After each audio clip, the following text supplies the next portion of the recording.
Hello mga lalabs. Ayan, nandito ako sa tawag dito sa forest. Ayan, dumaan ako dito dahil actually nag-walking lang naman ako, pero nakita ako mga nahinog na pala yung mga blueberries, wild blueberries, kaya nag-stop over ako para try natin manguha. Bukas babalik ako dito, magdala ako ng malagyan.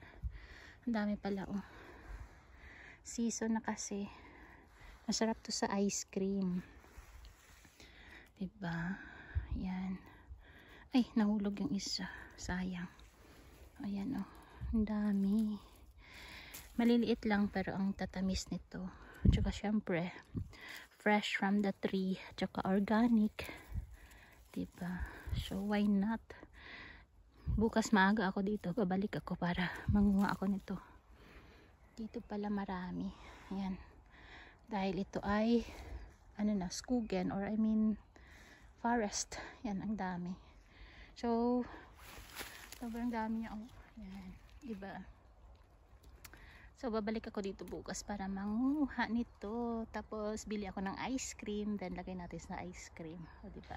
So, masarap yan. So, mula dito, bye-bye.